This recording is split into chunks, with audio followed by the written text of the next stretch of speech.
You know, in just a quarter of a century, New York City has lived what feels like an entire lifetime. It's a city that's been brought to its knees by tragedy, only to get back up and completely transform itself. So that's what we're going to dive into. The story of that transformation, a city forged by crisis, loss, and an absolutely unbelievable capacity for reinvention. Okay, let's just get this out of the way right up front. The New York City that existed in the year 2000, it's gone. It is gone forever. And I don't just mean it's gotten older, it's a fundamentally different place. To really understand the city today, you have to understand the seismic shifts that brought us to this point. So let's jump in a time machine. Picture New York at the dawn of the 21st century. This is before the skyline changed, before our daily habits changed. It was a city that just had a completely different rhythm, a different soul, you know?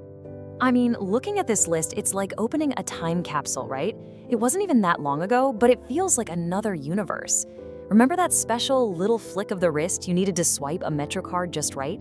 Or getting lost for hours in the Virgin Megastore in Times Square? Thinking you might catch a legendary band at CBG. These weren't just places on a map. They were the cultural heartbeat of the city's gritty, creative soul.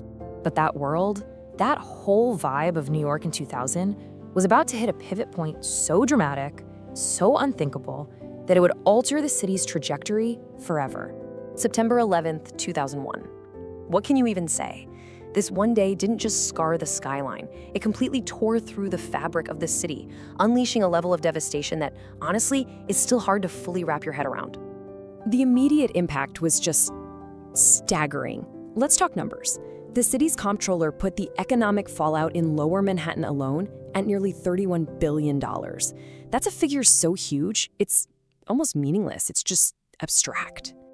And the cost wasn't just in dollars. It was in livelihoods. By October of that same year, just a month later, the city had vaporized 51,000 private sector jobs. The economic engine of the city was sputtering. And this really paints a picture of what was happening on the ground.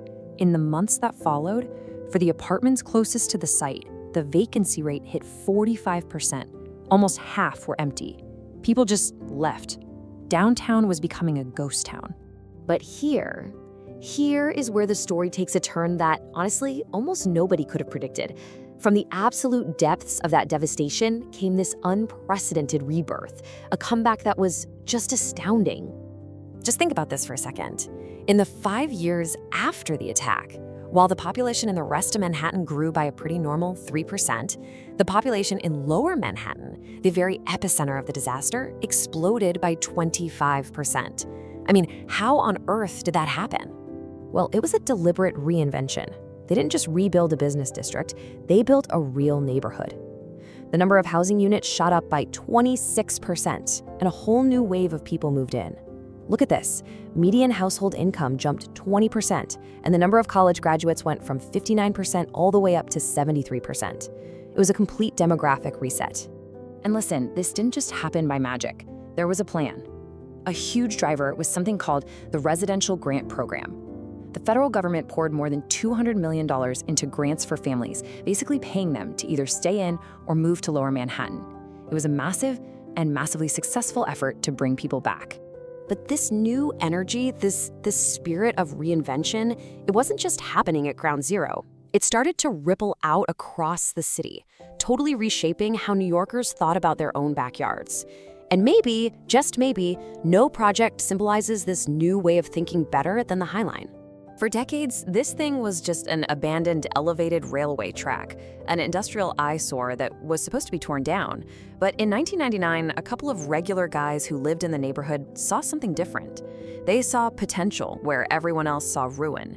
And through years of fighting and planning, they turned a piece of urban blight into one of the most famous parks in the entire world. And I absolutely love this quote from the co-founder, Robert Hammond. It gets to the heart of it, you know? The vision wasn't just, let's build a park. It was about preserving the history, the steel, the rivets, the memory of those trains.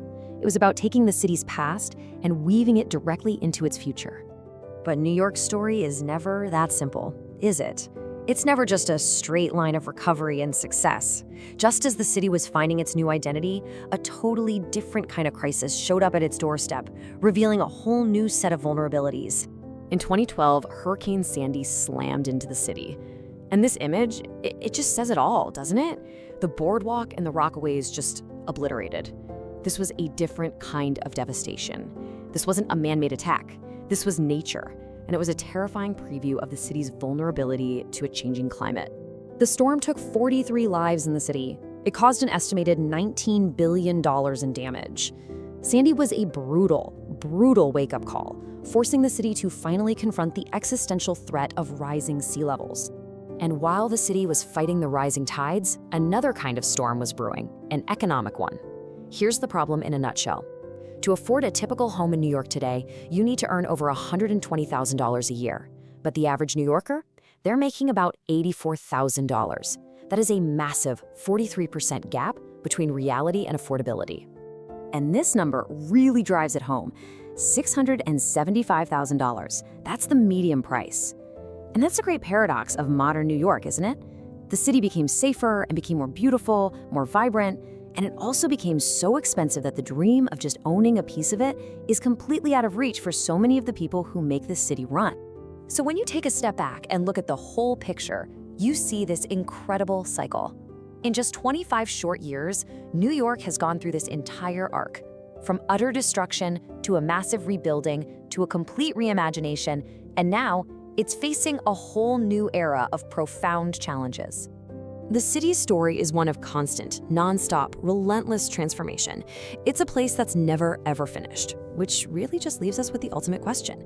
After a quarter century of such profound change, what on earth will the next chapter for New York City even